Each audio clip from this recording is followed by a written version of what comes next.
So we're going to depart a little from our ordinary order of service. We have a couple of guests here that I want you to meet.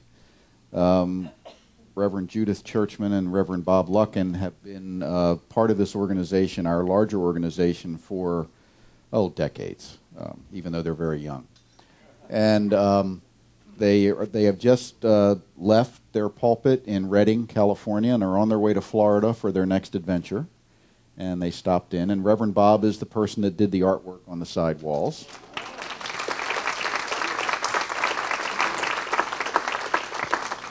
And both Bob and Judith have served on the board of directors for RSI, then International Centers for Spiritual Living, and they've served pulpits in, Paradise and Monterey and St. Petersburg, right? And Sarasota. Thank you, that's it. And I've asked Reverend Bob to share some of his thoughts for the opening part of the talk today. So, Reverend Bob.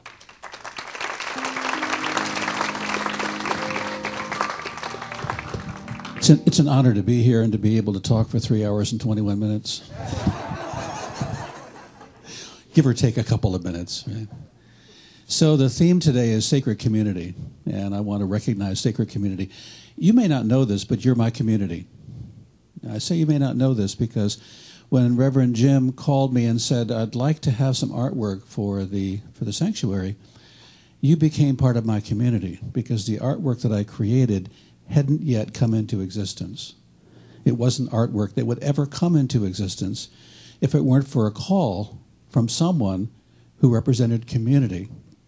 So when you look at the artwork in the future, what I'd like you to do is to walk in and say, that's mine. I co-created that. Because if I hadn't been the voice that I was, if I hadn't said yes, then Bob wouldn't have been able to sit down at the computer and begin drawing and drawing and drawing until he got to the point with his artwork where he just didn't know what to do next.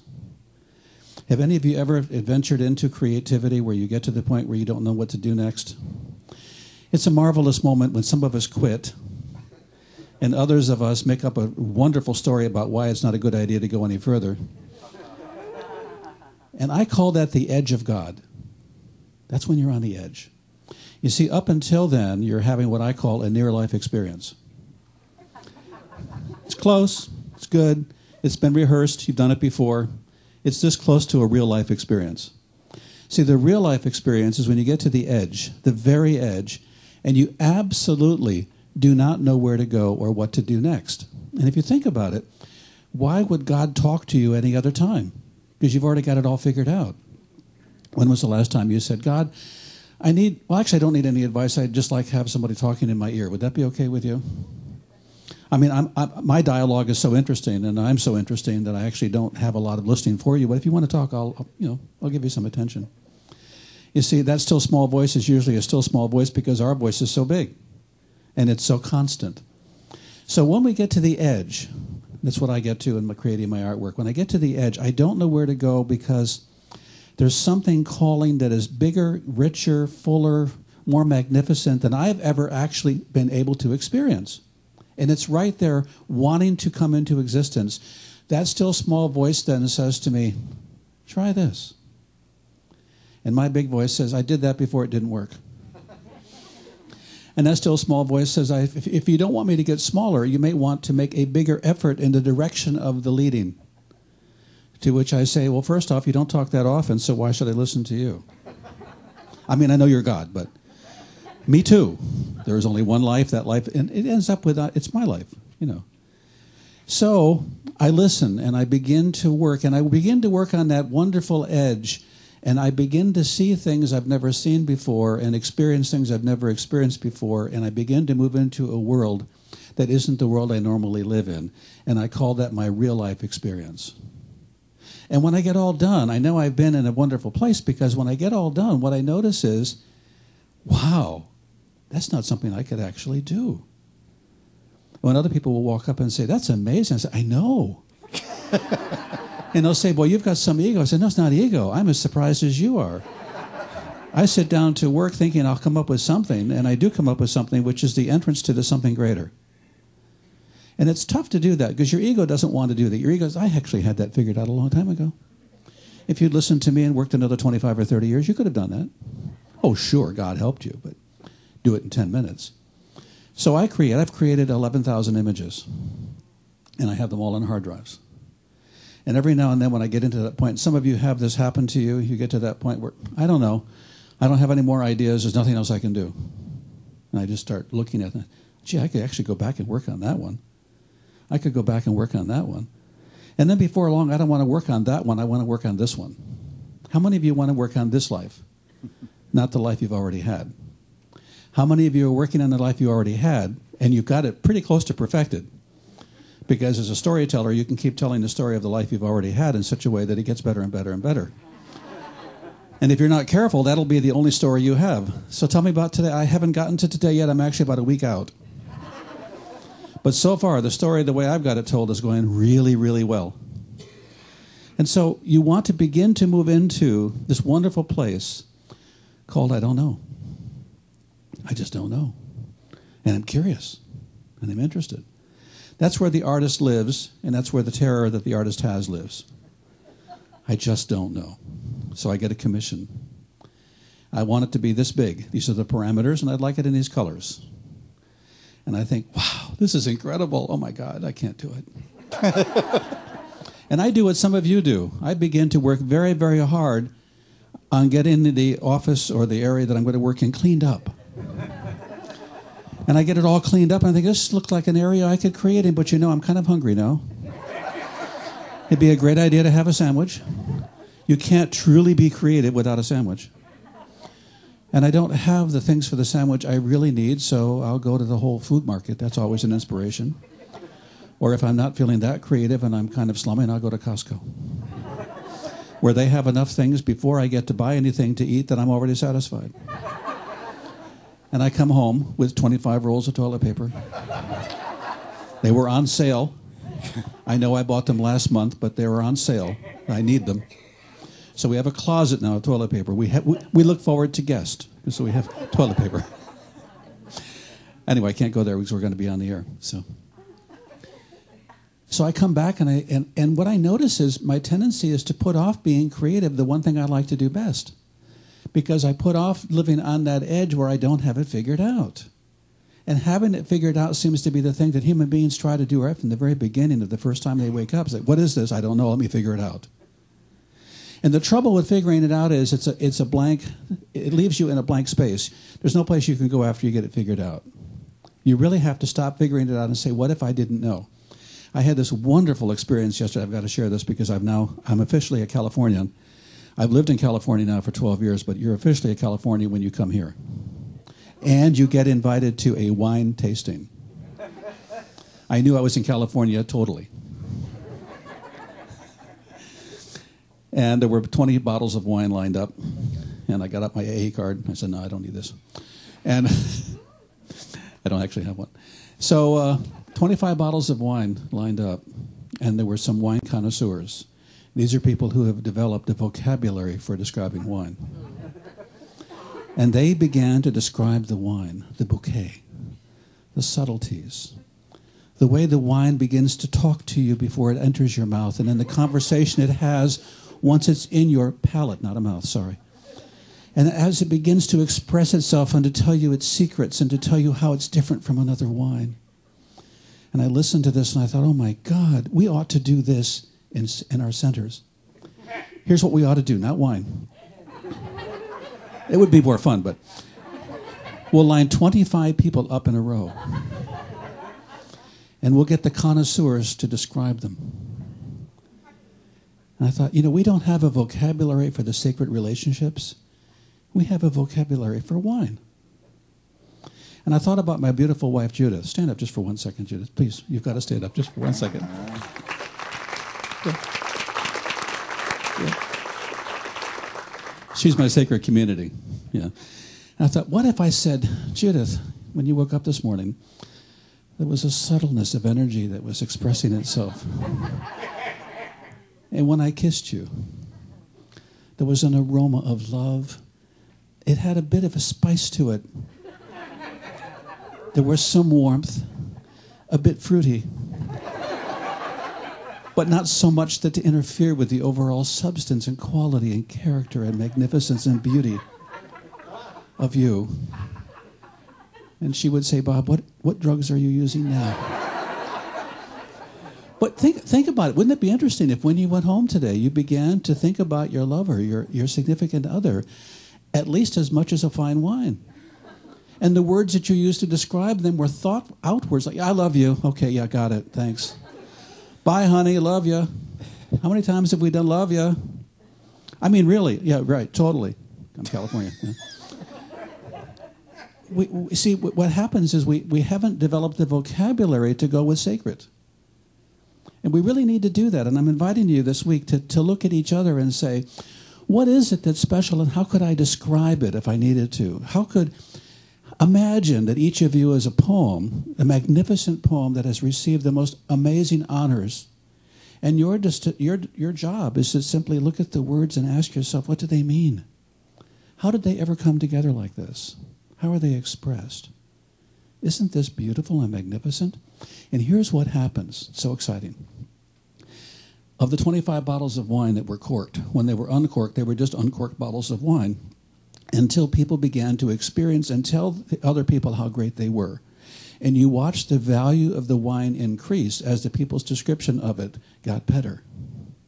If you would like the value of your relationship to get better, start describing it in greater terms. If you want your lover to be the greatest lover ever, begin the poetry of love in front of them and watch them rise to the occasion. Because you see, what happens is we live in the conversation that we're having, and often it's very small and not very creative. It often only has maybe 15 or 20 words. Yep, got it, thanks. I'll get that when I get there. We have learned the economy of words to the point where we've taken out of it the romance and the excitement and the poetry that we need. And so I'm inviting you, men, this is going to be a tough one. Imagine you're describing a new television, a new flat screen, an LED flat screen, oh my God, a really hot one. And then just describe your wife in those terms. You know. You're incredible. I was looking at you the other day and you didn't pixelate. And I love that about you, that you never pixelate. And that when you run across, it's not jerky, it's smooth, it's fluid, it's very organic. Oh, I like that. Organic, yeah. I'm inventing words now. You see, but as we begin a deeper conversation, looking for richer words we haven't used before, we begin to move into that area that we're not familiar with, where we're not necessarily comfortable, where we're not necessarily sure, where what's greater than you can come through. If you use the same old words, you'll have the same old experience. If you draw the same old lines, you'll get the same old things. Now, some of you are going to say, that's great for you because you're an artist and you write and you speak. I can't do that. It reminds me of when I did an art show and a very well-dressed, very distinguished man came up to me and he said, you know, I can't even draw a straight line. And I said, I understand.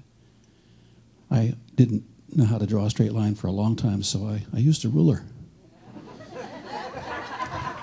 And he said, no, you don't get it. I can't draw a straight line. And I said, no, you don't get it. I used a ruler until finally I could draw lines faster without a ruler than with a ruler. Oh, he said. And I said, see, you just want to be off the hook. You want me to be the artist and you're not. So if you're going to get off the hook, you can. I don't talk like that. That's strange. That's funny. I'll tell you, when you were courting, you did. You found things to say that got that person's interest both ways. Imagine then that this sacred relationship requires your greatest courting skills. And you're going to have to court this sacred relationship because it's a very fragile, delicate, beautiful thing that is just beginning to flower. And without your very special attention, it will not go anywhere. And then watch what happens. You see, it's as sacred as you make it. It's as rich as your description that you can then move into and explore. So my invitation to you this week is explore, expand, live into a greater vocabulary for the things that you want to have. If it's difficult for you to start with that, get a bottle of wine. Open it, sniff it, and drink it until you finally have new words. Or until someone says you've had enough, your words are starting to get confusing, you know. At that point, sober up and go back and try again. It's a great adventure. I'm pleased to be here. I'm honored to be able to share with you. And I see my time is up, and Jim was looking at the clock. He said, "You better not go." Or no, he was. So I want to say thank you to all of you for being here, and thank you for contributing to my creativity, because you indeed are the co-creators of what you see on the wall. Thank you.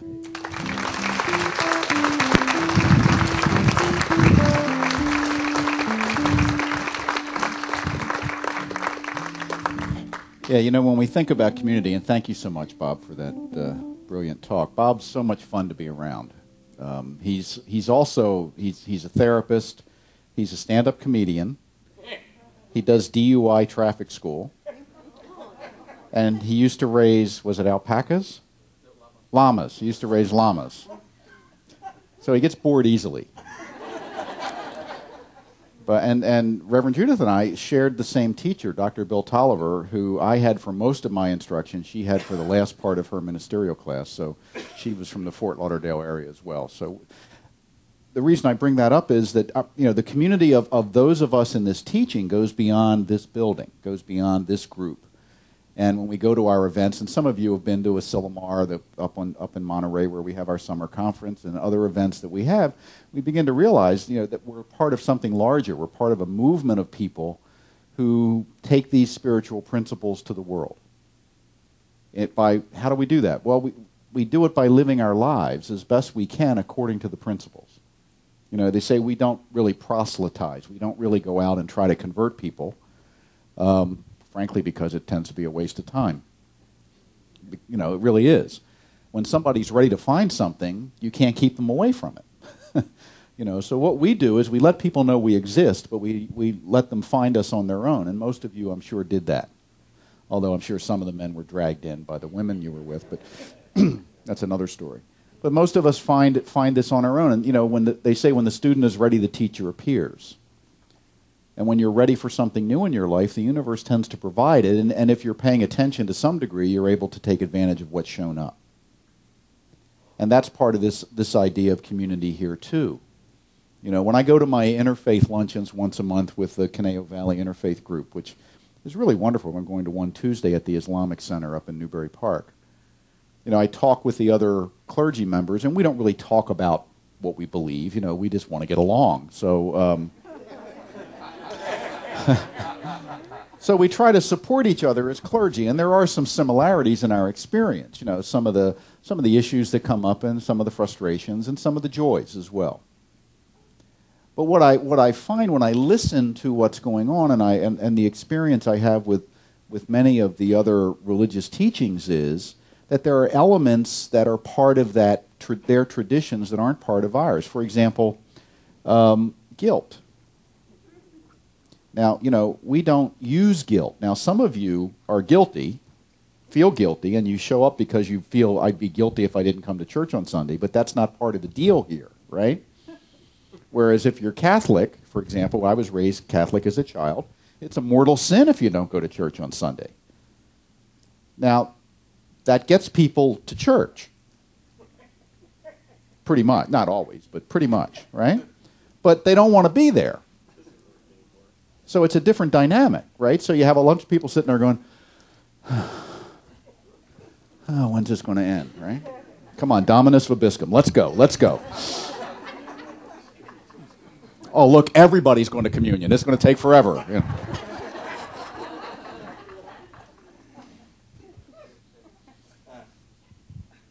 And we consciously don't use guilt, although I have found that some people self-impose it because they're just so used to it. Right? Guilt is the gift that keeps on giving. But, for example, that. So, when I talk to the Catholic priest sometimes, he'll talk about, they have 10 services and they get 500 people at a service. I say, yeah, well, your people have to be there. Our people come because they want to. And he just looks at me like, can't imagine that. So there's some cultural differences, and the way communities operate. So finding your own community is really about finding a place where you feel right. And it may have something to do with the trappings, the nature of the building, or what's said from the stage, or the quality of the music, or whatever. But I think the two biggest reasons that people come here and stay here are, number one, it just feels right for you. And number two, the other people that are here, are they your people? Do you feel, accepted? Do you feel like you fit in? Do you feel like, there's an affiliation there? That's probably much more important than necessarily the content of a talk or anything like that. And yet the community here is very diverse. Not so much demographically, although there's some of that, but we're very diverse in why we're here and what we're looking for, in the kinds of lives we live. And yet there's a commonality in this spiritual pathway that lets people support one another and go forward and even even, God forbid, enjoy the degree of diversity. So that's all part of it too. Our founder, Dr. Holmes, said this. He said, "Love is the only final security in the universe. Love is the greatest healing power in the universe and the only thing that binds people together in a community of spirit." So I'm not here because I have to be in the sense of there's some external authority requiring it. I'm here because I have to be in order to be who I am, in order to find what I need to help support me in being the kind of person that I would want to be in my own personal life, in my professional life, or whatever it may be. I'm here because I don't have a choice, in a sense, not because something externally imposed, but because something internal is saying, this is right. This is right. And then the question becomes, how am I going to be involved? How much do I engage in the community? And there's a variety of answers for that. The reality is, if everybody showed up to volunteer on Sunday, we wouldn't have that stuff for all of you to do. So everybody doesn't have to do at that level. But enough have to do at that level that we can support the organization. Today we're having the second part of our discovery class for those that are interested in exploring the idea of membership at a level of what we call voting member. I consider everyone to be a member of the community. But to be a voting member, we just require that you have some awareness of the organization and its teachings so you can vote from that intelligence, you might say, from that awareness. So we've got, I think, 13 people in the class last week, and they can finish up this week, and anybody can come and sit in, and we talk about what it is to be here. What do we offer? What's the nature of the teaching? What does it mean to volunteer? What does it mean to have classes? What does it mean to be a financial supporter? And all the other things that go into the dynamic of this organization. So the way we tend to look at our organizations, our centers, is you have concentric circles. And you have an A and a B and a C at least. And the A is the really internal, you might say the inner circle. That's like me and the staff ministers and the people that are the board and the people that are here in a big way in terms of time and talent and treasure that are really, and it's not anything about connection. It's really about wanting to step into that degree of service. And then there's the B circle. And the B circle are people that would be in, the A circle will also include the practitioners. I didn't say that. The B circle would include people that are regularly in class, that are serving, on the teams that are on a regular basis and things like that. And we say the people in B are the ones that are committed to a degree that they're here more than just Sundays. They're doing other things as well. Maybe a combination of being in class and serving on a volunteer team or something like that. And then the C group are the people that are here maybe just on Sunday because that's what they find, that's what they want. And that's what works for them.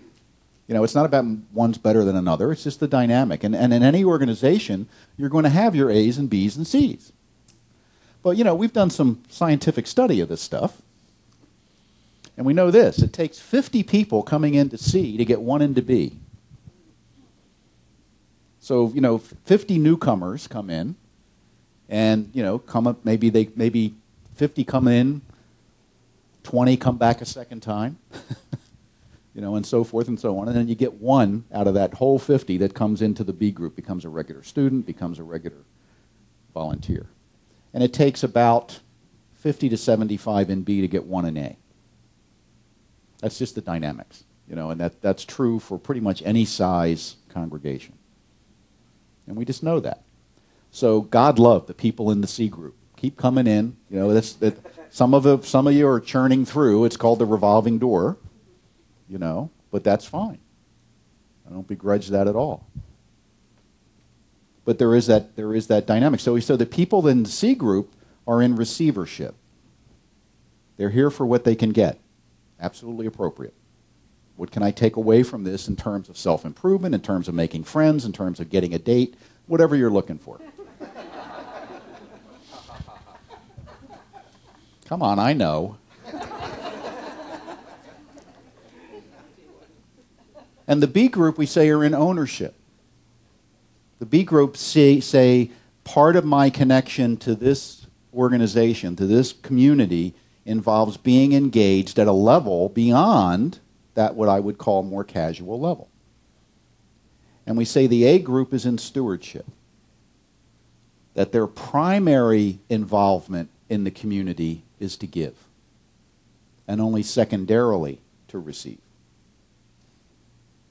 And if you think about it in terms of, you look at someone maturing into a community, that's kind of what it would look like. I had a good friend when I was in the police department that had been in the recovery movement for a long time. He'd been in AA.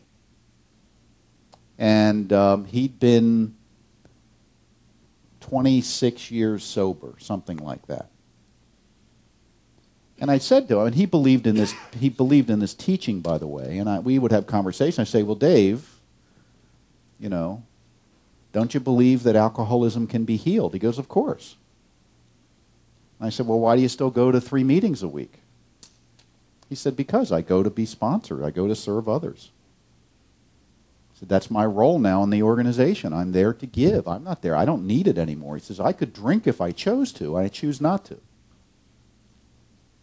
But he said, I'm there to give. That's my whole role, and that's all I'm interested in doing at this point.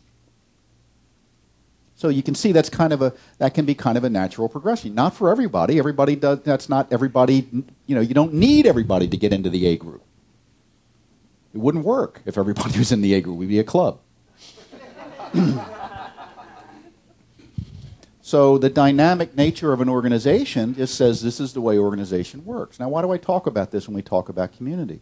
Because I just want you to understand the dynamic and how things work. And sometimes you can see that's where I fit in. And some of you might say, you know what, I'm kind of a C group here. Maybe I'd like to be in the B. What would that take? What would it feel like for me to be engaged at that greater level?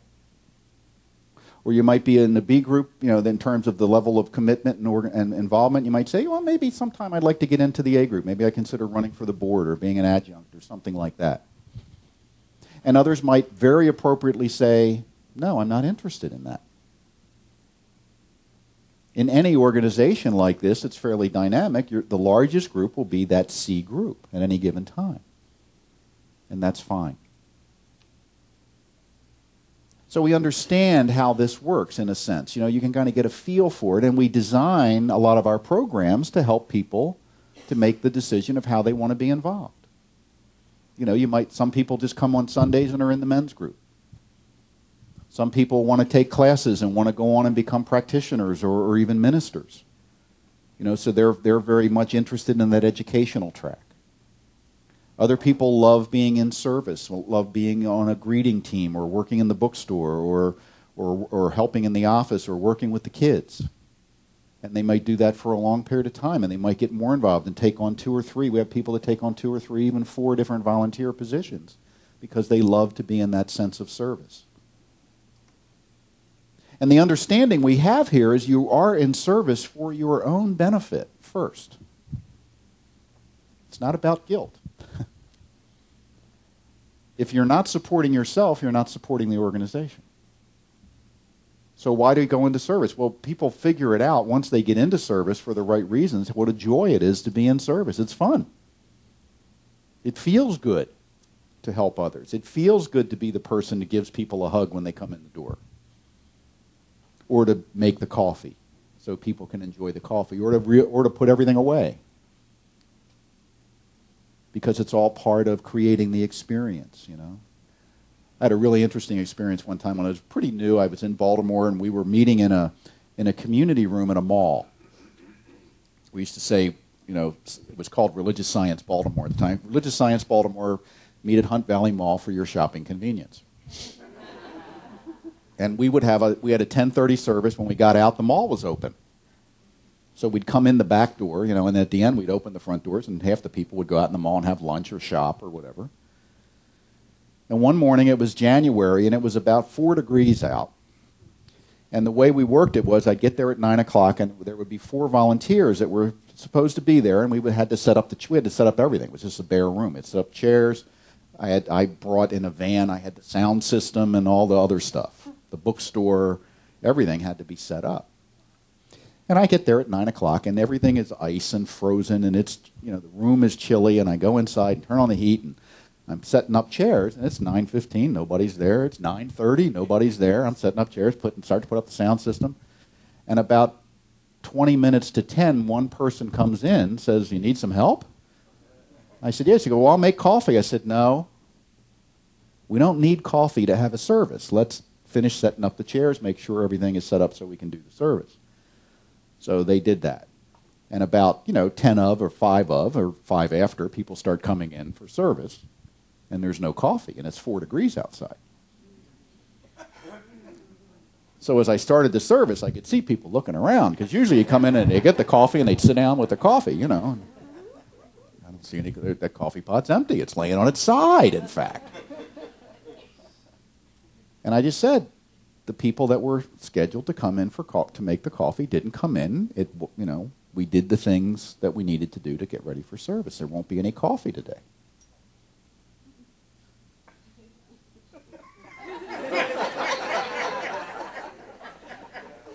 And I got some looks. You know, you could see calculations going on in people's heads, you know. It was just kind of like, okay, what? You know. So the next week, I had 8 people show up at 9 o'clock. And we never didn't have coffee again. But see, the lesson there for me was that I had to be willing not to have the coffee ready. Because and here's how the dynamic is. I'm letting you in on a trade secret here. A lot of people don't volunteer because they don't think they're needed. They don't think there's anything for them to do because everything gets done. You know, and if you have an obsessive compulsive minister, like most ministers are, control freaks. I don't know why. The field tends to attract people like that, where you can't not have something ready. So the people come in and everything's done, and you're like, you know, you can't even give a talk. Then people don't step forward. So what I had to learn, and I have some control freak tendencies. I've gotten rid of most of them, but I've still got some. But, you know, and I was thinking, oh my God, we're not going to have coffee. Okay. There's war going on in my head as I'm setting up chairs, you know, and the first person goes, should I make coffee? No. That was a real dynamic. Any of you like that? You know, where guests are coming over and everything has to be perfect? Right? Well, that's what I do every Sunday. Guests are coming. You. But what happened there was I was willing to not have something happen, and it created a space, and people stepped into the space. Now, sometimes around here, we don't let people know that there is a need. I know Dr. Susan, who's not in the room right now, will work herself to death before she asks for something. And she makes the coffee a lot of the Sundays. We finally got more people to do that. But, you know, I didn't know she was doing it. Because I come in just to give the talk. And I come in, what are you doing? Making coffee. Why are you doing that? Don't you have to get ready for the kids program? Don't you have, you know? Yeah, but nobody's here to do it, so I'll do it. You know? And maybe there are some in the team leaders that do that. Let's make it look like everything's covered. You know? But sometimes it's okay to say, you know what? We could use some help here. We could use some more people to step forward. And the reward of that is the people that do step forward get to have the experience of being in service, and there's nothing more rewarding you can do here. No matter how good I am, and I know I'm good, you will feel better if you also contribute while you're here to someone else's experience. It's like a bonus. And if I'm not very good on a Sunday, or we have a guest speaker you don't like, you can still feel good because you've helped someone have a good experience. To be a giver, to see yourself at that level of, you know what, part of my experience in this community is to contribute toward the whole. And again, it tends to be kind of a natural progression for those that stick around. But it's not always something we consciously become aware of. So today the idea of sacred community is to recognize that what we're talking about here is binding ourselves together with love.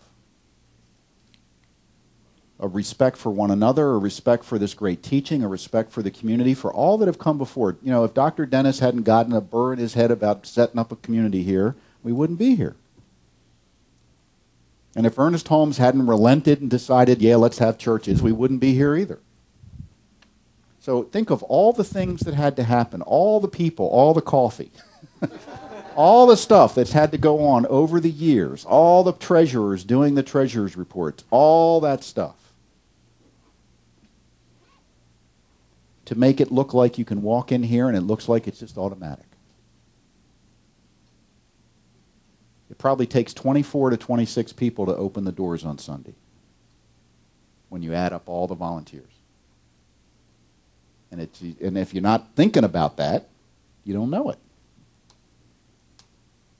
So what Bob pointed out was the idea of getting to that edge of the known, of where you're not sure what to do next. And it's not just in your art that can happen. It can happen in your involvement in any relationship, in your relationship with this community.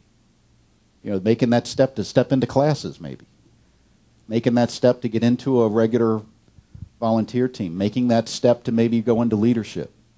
There's always that edge of the unknown, and the still small voice might be urging you forward, and the ego might be saying, you don't need that. You got enough problems.